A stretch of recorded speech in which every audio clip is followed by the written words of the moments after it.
we commit. For most, it's lying, or worse, keeping secrets.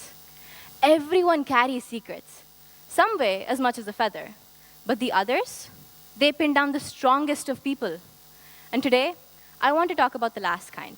The secrets we're so ashamed to tell, scared of what others might think. Ironically, these are the stories that most need to be told, the ones that we'd never tell. People take their secrets to the grave, and for good reason. Opening up can sometimes feel like laying your carcass out for others to grace. Embarrassment, pity, and shame are some of the secrets, or some of the emotions associated with keeping secrets. But when we share openly, we allow for others to live vicariously through our experiences, and we role model vulnerability. And vulnerability breeds resilience.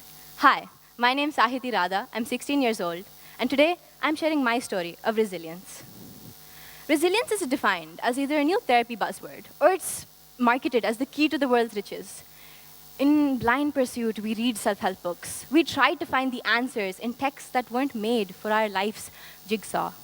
In reality, resilience finds us in moments of challenge, pain, and sacrifice. Resilience found me when I was 11 years old, and it was the last day of school. A teacher called me back into his class, telling me that my grades had dropped and I didn't meet his expectations.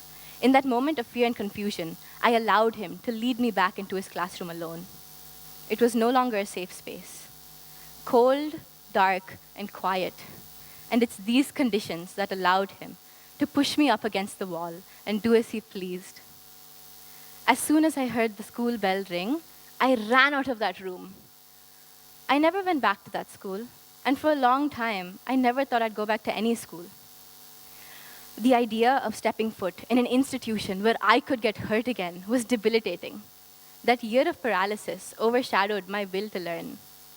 The fear was destructive. But at the ripe age of 12, I learned that avoidance is stagnation, and hiding from my emotions won't protect me from them. So I went back to school. I bore the pain like it was a test. I looked fear in the eye and decided I will stand another day. But I internalized silence. I made sure my secret would never slip. I dug my own well of shame, and I kept it well watered. But resilience found me again, years down the line. When I met this girl, she was an eccentric of sorts. She had long hair and a tiny frame. And unprompted, she told me that she was a child of abuse. And in that moment, it was safe to share secrets of my own. Saying my story out loud for the first time felt like having my dignity ripped apart. But it wasn't the kind of pain that persevered. Let me explain. Sometimes, when you cut your lip, it'll tear open again when you smile. The same way, when we share our story, it may reopen the wounds, but it always results in the creation of hope. This girl had role modeled vulnerability when she came forward so candidly with her story. She told me she was studying to become a child psychologist, to help other children like us. God, I thought this was the stupidest possible decision. Why would she embrace this part of her past?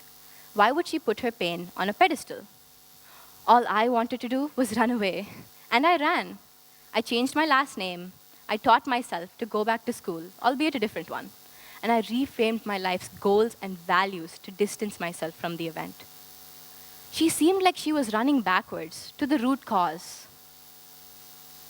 But healing is not linear, and we are not defined by one event. We are an amalgamation of love and the lack thereof, the pitfalls and those who helped us up.